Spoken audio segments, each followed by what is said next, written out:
Bienvenidos al módulo 1 del curso especialista en telecomunicaciones. En este primer módulo estaremos viendo diferentes temas relacionados con el concepto de red, las redes, las topologías y el tráfico de las redes. El módulo 1 se compone de 8 temas. Ya hemos estudiado el tema 1 sobre la red, el tema 2 con las distintas arquitecturas de la red, el tema 3 con las funciones esenciales de la red, el tema 4 con las topologías y los tipos de topologías, el tema 5 con el desarrollo de la herramienta matemática para el cálculo de topologías de los grafos, el tema 6 sobre los principios de las distribuciones estadísticas, las colas y el tráfico, y veremos en este tema 7 las topologías cómo se usan en la práctica. Nos quedará finalmente ver el tema 8 de topologías para redes locales, es decir, las topologías que se utilizan en las redes de datos de las empresas. Tomaremos como ejemplo para el desarrollo de las topologías prácticas un conjunto de centrales telefónicas que se encuentran en la ciudad de Buenos Aires. Estas centrales forman parte de un área múltiple muy extensa que cubre a toda la ciudad. Estamos viendo desde el norte hacia el sur los nodos de las centrales San Isidro, Belgrano, Palermo, República, Barracas, Wilde y Quilmes. Y desde el centro de la ciudad hacia el oeste, República, Cuyo, Flores y Morón. Por supuesto, existen una mayor cantidad de centrales, pero aquí solamente se han indicado algunas para indicar algunas problemáticas de cálculo de rutas y de cómo se realizan esas rutas en la práctica.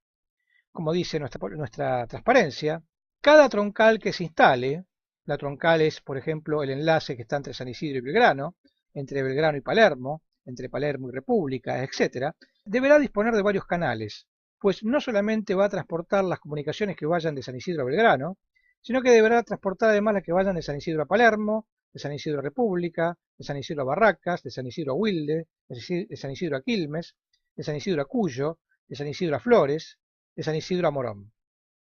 Cuando nos vamos al enlace entre Belgrano y Palermo, deberá transportar las comunicaciones de San Isidro más las que se originan en Belgrano, de Belgrano a Palermo, de Belgrano a República, de Belgrano a Barracas, de Belgrano a Wilde, de Belgrano a Quilmes, de Belgrano a Cuyo, de Belgrano a Flores, de Belgrano a Morón. De la misma forma será con los restantes enlaces que tengamos. Evidentemente, en el caso de República, tenemos diferentes enlaces, con lo cual desde el nodo de República se separarán entre las direcciones norte, sur y oeste. El primer problema a resolver es la cantidad de canales en función de un determinado nivel de simultaneidad. Lo que se está mostrando en la transparencia es una cantidad de clientes que se quieren comunicar entre sí, pero obviamente esos clientes que se quieren comunicar entre sí requieren de al menos un canal. En esta versión simplificada del modelo anterior, estamos viendo que el usuario H de Belgrano se quiere comunicar con el usuario K de Flores, lo cual implica que en la troncal entre Belgrano y República al menos deberá haber un canal para esa comunicación. Pero además, el usuario J de Belgrano se quiere comunicar con el usuario T de Barracas, con lo cual ya tendremos que implementar un segundo canal. Y finalmente, también sobre ese mismo enlace, el usuario I de San Isidro se quiere comunicar con el usuario B de Quilmes, con lo cual deberemos tener un tercer enlace. En la figura justamente se ilustran cómo se establecen cada uno de los enlaces y por qué ruta sigue cada uno de ellos. Con lo cual, en algunos tramos va más de un canal por la troncal específica y en otros tramos solamente va un canal solo en función del origen y destino que se tenga. Por supuesto, en este ejemplo solamente se están ilustrando 3 conexiones. La problemática a determinar sería saber cuántos usuarios de San Isidro se quieren comunicar con cuántos usuarios de Belgrano, con cuántos de República, con cuántos de Flores, etc. Y eso hacerlo en forma simultánea, pues, ya que podemos conocer la cantidad de usuarios total que existe en la central San Isidro, de la misma que la que existe en la cantidad de Belgrano, República, etc. Para poner algunos números, podemos considerar que en la central San Isidro existen 50.000 usuarios, en la central Belgrano existen 140.000 usuarios, en la central República existen 100.000 usuarios, en la central Barracas existen 50.000 usuarios, en la central Quilmes existen 60.000 usuarios y en la central Flores existen 80.000 usuarios. Evidentemente nuestra problemática pasará ahora a saber, si habíamos dicho que en San Isidro había 50.000 usuarios, cuántos de esos usuarios harán uso de la conexión telefónica al mismo tiempo. La teoría telefónica nos dice que no más que el 10%, con lo cual si tenemos 50.000 usuarios, a lo sumo habrá 5.000 usuarios conectados en un determinado instante de tiempo, en principio en la hora cargada. De esos 5.000 que estarían hablando en un determinado instante de tiempo, ¿cuántos de ellos los harían con Belgrano? ¿Cuántos con República? ¿Cuántos con Flores? ¿Cuántos con Barracas? ¿Cuántos con Quilmes? ¿Y cuántos serían conexiones internas de la central San Isidro con otros vecinos de la propia localidad? Con lo cual, obviamente, tenemos que tener algún modelo para el cálculo de interés de tráfico, que es el que tendremos que utilizar para determinar quién se va a comunicar con quién y en función de cuántos en la distancia. Evidentemente la conectividad local suele ser importante porque existe una cantidad de gente que se conoce en el mismo barrio. Evidentemente en San Isidro existe una cantidad de gente que se conoce y comparte actividades, con lo cual de los 5.000 usuarios que pueden estar hablando al mismo tiempo, gran parte de ellos lo harán entre usuarios de la propia central de San Isidro. Belgrano es una central cercana a San Isidro, con lo cual el interés de tráfico también es importante, pero además es un área comercial. Entonces existirá un interés de tráfico bastante elevado entre San Isidro y Belgrano. República está ubicada en el centro de la ciudad de Buenos Aires, con lo cual es una central muy importante desde el punto de vista de negocios, lo cual implica que evidentemente si estamos dentro del horario comercial, habrá muchas comunicaciones de San Isidro a República y de las demás centrales hacia República por diferentes temas de negocios, bancarios, etc. Barracas, si bien es un lugar importante, ya queda en el sur de la ciudad, con lo cual la distancia entre San Isidro y Barracas pasa a ser una distancia bastante importante, con lo cual la cantidad de comunicaciones simultáneas cae fuertemente. Tal vez de las 5.000 comunicaciones que tenemos en un instante en San Isidro, 5 puedan ser con usuarios de Barracas. Quilmes también es una ciudad importante, con 70.000 usuarios, pero está muy alejada de San Isidro, central, del mismo estilo que San Isidro, con las mismas condiciones residenciales y de servicio, pero ubicada a unos 30 kilómetros de San Isidro. Con lo cual el interés de tráfico baja mucho por la distancia. Evidentemente son pocas las personas que se conocen entre San Isidro y Quilmes, no porque no puedan conocerse y no porque no puedan hablar entre ellas, sino porque demanda mucho tiempo el viaje entre ambas localidades y las actividades suelen concentrarse en localidades cercanas. Algo similar ocurre con Flores. San Isidro se encuentra a 18 kilómetros de Flores, pero Flores se encuentra en una zona comercial muy importante del centro de la ciudad de Buenos Aires, ubicado hacia el oeste del centro propio, con lo cual la cantidad de comunicaciones entre San Isidro y Flores lo será en principio por actividades más de índole comercial que de índole privada. Digamos que tal vez la cantidad de comunicaciones simultáneas entre San Isidro y Flores, de los 5.000 que habíamos dicho, podría ser de 6 o 7 comunicaciones en un mismo instante de tiempo. Vemos entonces que el interés de tráfico va decayendo en la medida en que las distancias entre centrales va aumentando. Continuando con la idea de interés de tráfico que habíamos comentado en la transparencia anterior, queda ahora definir la cantidad de canales que se instalarán en cada troncal.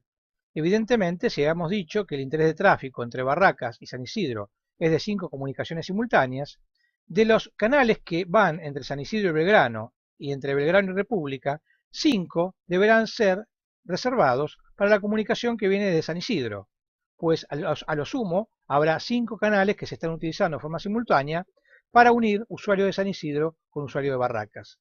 Lo mismo ocurre con la cantidad de usuarios que vayan hacia Quilmes, tal vez de 3, con lo cual ya tendremos que tener 8 canales que salgan de San Isidro en dirección a Belgrano, 5 para Barracas y 3 para Quilmes. Pero además habrá que sumar la cantidad de canales que quedan en República. Tal vez de las 5.000 comunicaciones simultáneas que hay en San Isidro, 50 canales, 50 comunicaciones simultáneas son las que se requieren con República, con lo cual habrá que definir otros 50 canales para República. Con Flores posiblemente haya 7 canales, con lo cual hay que sumar 7 canales adicionales con Flores. Y finalmente entre San Isidro y Belgrano, que son localidades muy cercanas, tal vez haya una cantidad de comunicaciones simultáneas de 200 canales, con lo cual deberemos reservar 200 canales adicionales para el enlace entre San Isidro y Belgrano, que transportan las comunicaciones entre San Isidro y Belgrano específicamente. Todo el conjunto nos da alrededor de unas 300 o 350 canales que se deben ir distribuyendo en esta topología simple que se originan en San Isidro y van quedando en las distintas centrales para que se pueda manejar el tráfico simultáneo de las distintas comunicaciones que quieran cursarse desde San Isidro.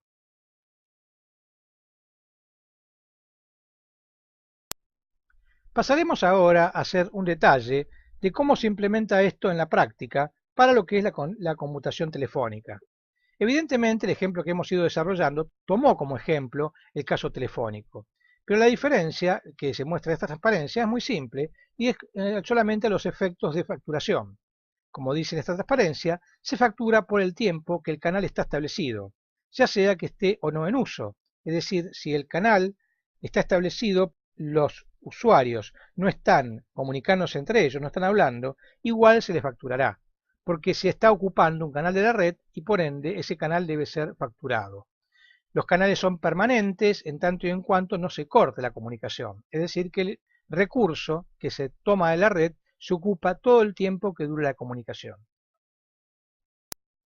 Desde el punto de vista de operación de la red, si en lugar de trabajar con circuitos telefónicos lo hiciéramos con circuitos de datos en la modalidad de paquetes, la problemática es equivalente, es decir, deben establecerse esos enlaces, pero en lugar de definir una determinada cantidad de canales para cada uno de los enlaces que estamos intentando conectar, habíamos dicho 200 canales para la conectividad entre San Isidro y Belgrano, 5 para la conectividad entre San Isidro y Barracas, etc., se definirá un único canal por cada una de las centrales que se deban interconectar.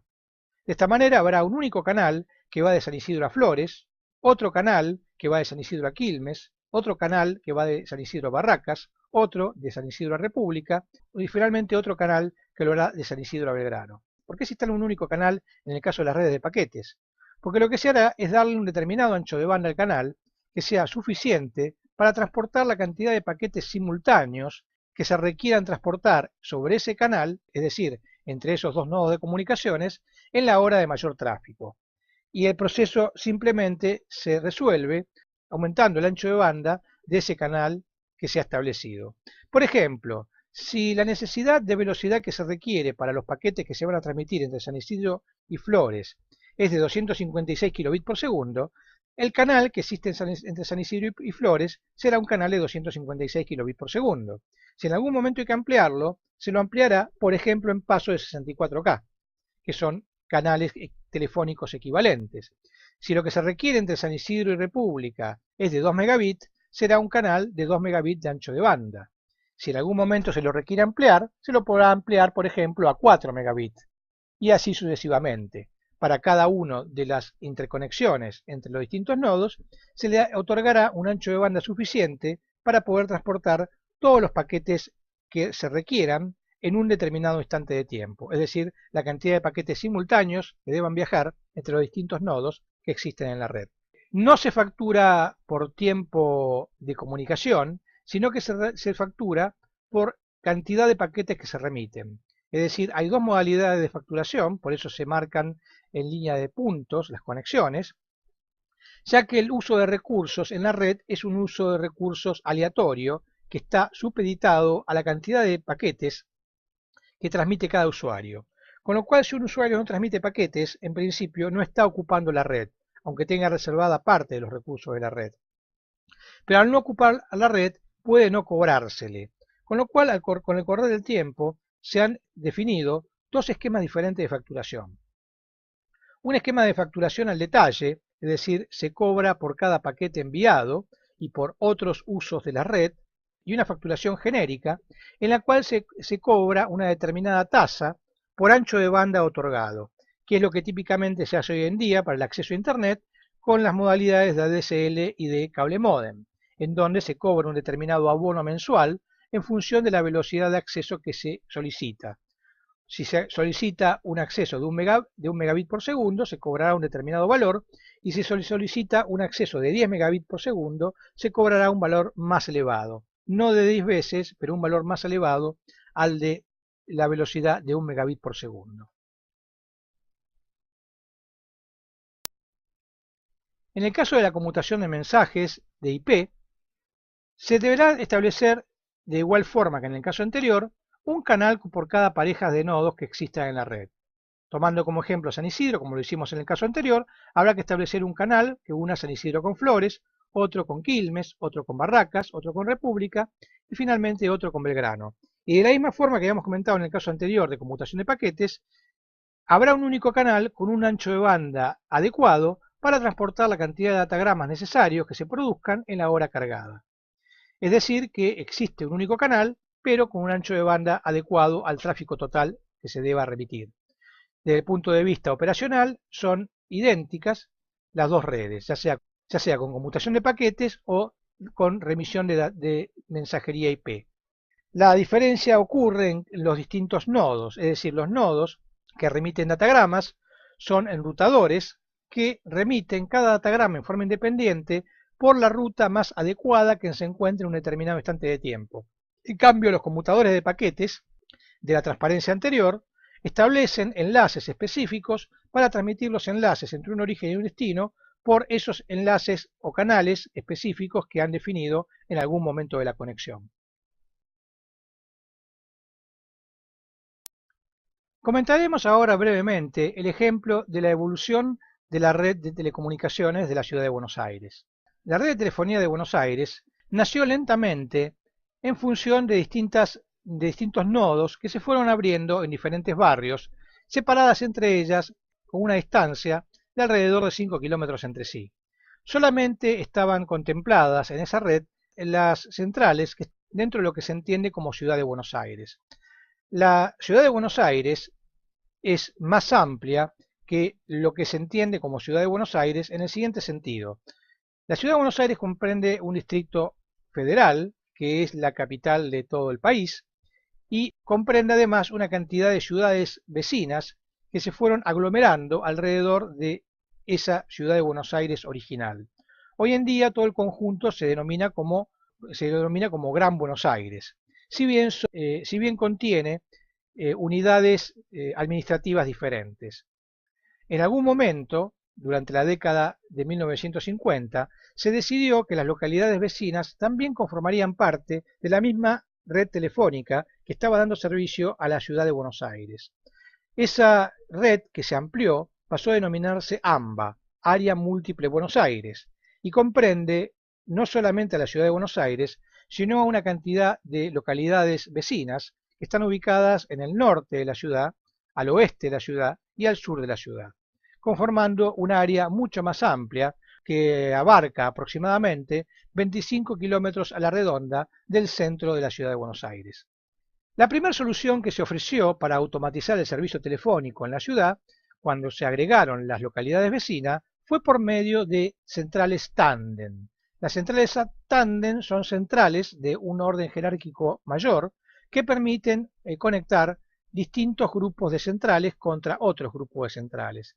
En particular, en el año 1960, se definieron tres de estos tándem: la concentración automática sur, CAS, la concentración automática norte, CAN, y la concentración automática oeste, CAO, cada uno de ellos conectando la Ciudad de Buenos Aires con el suburbio correspondiente. En esa época, como no había computadoras, se requería que el número inicial de la característica telefónica tuviera un número en particular para poder acceder al nivel de concentración específico. El 7 era para el CAN, el 6 para el CAO y el 2 para el CAS. Eso implicaba que todas las localidades del área sur de la ciudad empezaban su número con 2, todas las localidades del área norte de la ciudad empezaban su numeración con 7 y todas las localidades del área oeste de la ciudad empezaban su numeración con 6. Los restantes números estaban distribuidos internamente dentro de la Ciudad de Buenos Aires. Además, en el gráfico se muestran dos centrales adicionales: el CAI, que es la concentración automática interurbana, que es la que interconecta a la Ciudad de Buenos Aires con otras ciudades, y CIBA, que es el Centro Internacional Buenos Aires, que es el que permitía conectar en ese momento a todo el país, Argentina, con los restantes países. Actualmente existen otros centros internacionales de interconexión, no solamente el de CIBA. El siguiente avance en la evolución de la red se realiza al incorporar el CIDIVA, el Cinturón Digital Buenos Aires, en la década de 1980. Los centros de concentración anteriores se mantienen, pero pasan a denominarse por su nombre de central, en lugar de con la nomenclatura anterior. Estos centros de concentración estaban ubicados en la central Belgrano, Flores y Barracas, a los cuales se agrega un segundo centro de concentración en cada suburbio. Para el suburbio norte se agrega el centro Munro, para el oeste el de Ramos Mejía y para el sur el de Monte Chingolo, conformando duplas, los cuales ya se estudiaron oportunamente. Al conformar duplas implica que cualquier central del área norte de la ciudad de Buenos Aires, es decir, la que está bajo la órbita del concentrador Belgrano, y cualquier central del suburbio norte, que queda bajo la órbita del concentrador Munro, tiene una doble conexión contra Munro y contra Belgrano, de forma tal de que sus conexiones queden segurizadas. Las comunicaciones que se realizan dentro del suburbio norte no se manejan por el concentrador. Las comunicaciones que se manejan dentro de la ciudad de Buenos Aires no se manejan con los concentradores, sino que se manejan directamente con comunicaciones punto a punto entre las centrales locales de cada localidad. Pero cuando se quiere comunicar una central de suburbio norte contra una central de la ciudad de Buenos Aires, debe salir o por Munro o por Belgrano e ingresar a la ciudad de Buenos Aires o por Belgrano o por Flores o por Barracas, en función de por dónde haya salido y por dónde esté ingresando. Si alguna central del suburbio norte quisiera comunicarse contra el suburbio sur, podrá salir del suburbio norte por el nodo de concentración Munro o Belgrano y podrá ingresar al suburbio sur por el nodo de concentración Barracas o Monte Chingolo. Y si alguna central del suburbio norte se quisiera comunicar contra el suburbio oeste, podrá salir del suburbio norte por las centrales Munro o Belgrano e ingresar al suburbio oeste por las centrales de Flores y Ramos Mejía.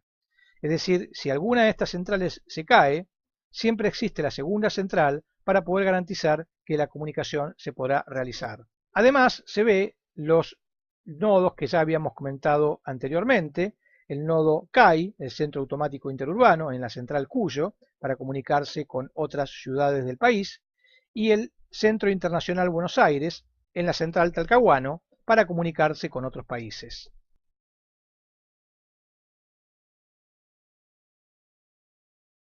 La red de la ciudad vuelve a avanzar durante los primeros años de la década de 1990, cuando se produce la división de la red. En la década de 1990 se privatiza el servicio telefónico de la ciudad de Buenos Aires y se subdivide la red en dos. Un área se le otorga a la empresa Telecom, que comprende el suburbio norte y la parte norte de la ciudad de Buenos Aires, se indica con una línea marrón como límite en la ciudad de Buenos Aires, y la otra parte se le otorga a la empresa Telefónica, en la cual se le asignan los suburbios oeste y sur y la parte centro y oeste de la ciudad de Buenos Aires.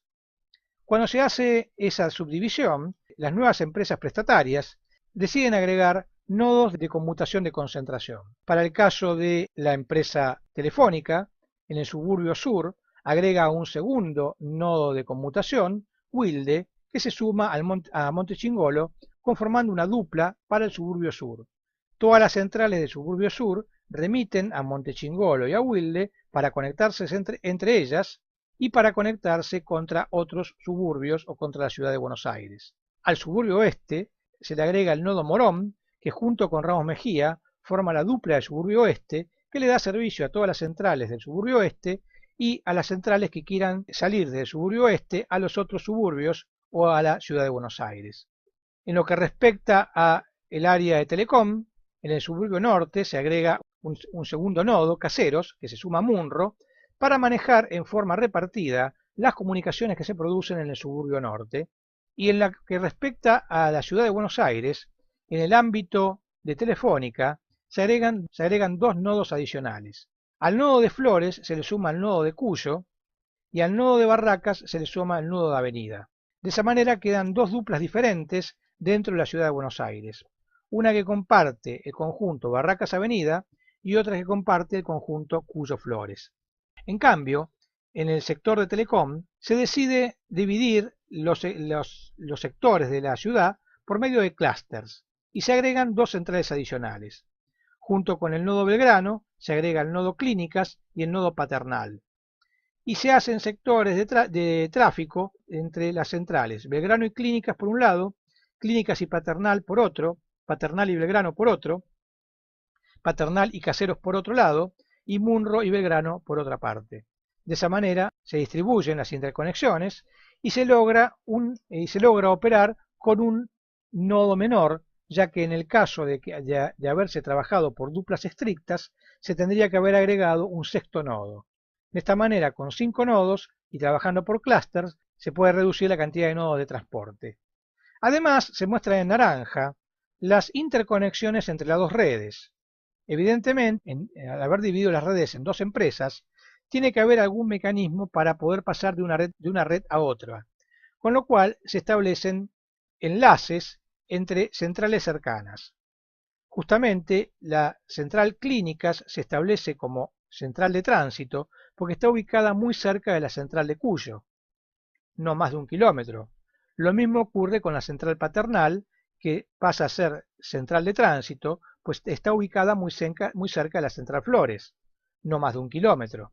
Y lo mismo ocurre con la central Caseros, que pasa a ser central de tránsito porque está ubicada muy cerca de la central Ramos Mejía, no más de 2 kilómetros. De esta manera quedan las puertas de interconexión entre el área de servicio de Telefónica y el área de servicio de Telecom.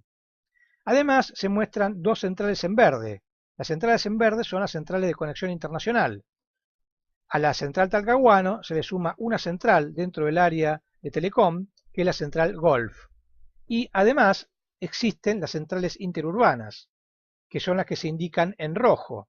Son centrales que están compartidas, pero la parte que se indica en rojo son las centrales interurbanas que permiten conectar a la ciudad con otras ciudades del país.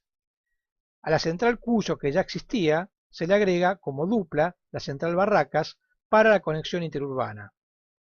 A la central Cuyo se le agrega como dupla la central Morón para las llamadas interurbanas. Y en el caso de red de Telecom, se agregan dos centrales nuevas para el servicio interurbano, uno en Munro y la otra en Belgrano, conformando una dupla de operación para las comunicaciones interurbanas de la ciudad.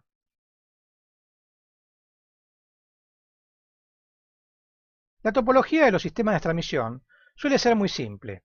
Aquí se muestra una topología lineal que enlaza distintas ciudades entre sí.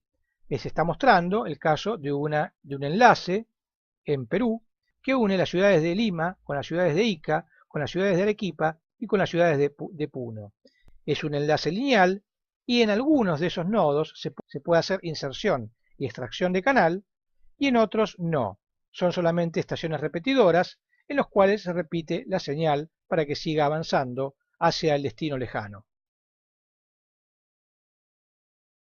La topología de los sistemas de transmisión se subdivide en dos grupos genéricos, los sistemas de transporte y los sistemas de distribución. En el gráfico se ven ambos sistemas, pero se está recalcando el sistema de transporte. El sistema de transporte se hace a grandes distancias, suponiendo un nodo A de una ciudad grande que se va transportando por diferentes enlaces y diferentes nodos para ir llegando a diferentes ciudades lejanas dentro de un determinado país. El segundo componente topológica de un sistema de transmisión lo componen los sistemas de distribución, que es lo que se recalca en esta transparencia.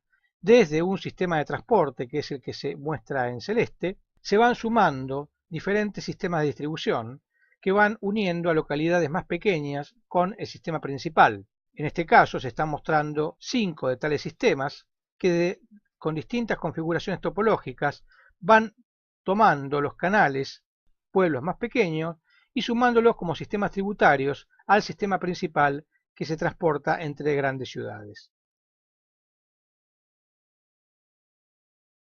La distribución topológica de estos sistemas de transmisión se puede hacer en forma jerárquica, juntando los diferentes tributarios en nodos específicos del sistema principal y teniendo el sistema principal con una determinada jerarquía. Por ejemplo, en el sistema que se grafica, el nodo B podría ser el nodo jerárquico principal, al cual están afluyendo 3 sistemas troncales principales. El sistema troncal que une al nodo A con el nodo G, el sistema troncal que une al nodo H con el nodo O y el sistema troncal que naciendo en el nodo B termina en el nodo M. Los distintos sistemas pueden tener a su vez distintos sistemas tributarios, algunos de ellos se muestran en el gráfico con los nodos en violeta. La distribución topológica jerárquica no es la única existente y también se puede hacer una distribución por topologías de anillos. La que se muestra en el gráfico es una distribución topológica por anillos en forma genérica, con lo cual se ve que hay tres anillos principales que están interconectados entre sí de alguna manera. No hay una definición particular, pero lo que se está viendo en este ejemplo es que el anillo 1 se interconecta con el anillo 2 en el nodo D, que el anillo 1 se interconecta con el anillo 3 en el nodo E y que el anillo 2 se interconecta con el anillo 3 en el nodo M. Y además hay anillos tributarios, que son anillos de distribución, que se interconectan a distintos anillos principales. En particular ya están nomenclados los anillos tributarios del anillo 1 como anillo 1A, 1B, 1C, 1D y 1E, los anillos tributarios del anillo 2 como anillo 2A, 2B, 2C y 2D, y los anillos tributarios del anillo 3 como anillo 3A, 3B, 3C y 3D. En este tipo de topología que se ilustra en el gráfico, no hay restricciones particulares. Así, en principio, se ve que cada anillo tributario solamente posee un nodo en el anillo principal, pero no es siempre el caso, ya que el anillo 3C posee dos nodos del anillo principal, el nodo S y el nodo R. Las comunicaciones entre los anillos se realizan en principio desde un anillo tributario a un anillo principal, entre anillos principales y finalmente a un anillo tributario del otro anillo principal. Pero no tiene por qué ser el caso. Aquí el ejemplo entre el anillo 2C y el anillo 3D, en el cual ambos anillos tributarios se interconectan entre sí, aún perteneciendo a anillos principales diferentes. Esto se justifica solamente por un tráfico local entre localidades muy cercanas que sea muy intenso, no requiera cargar a los anillos principales. Entonces, de esta manera existe una interconexión directa entre el anillo 2C y 3D. La interconexión, en principio, debería de pasar por un anillo principal.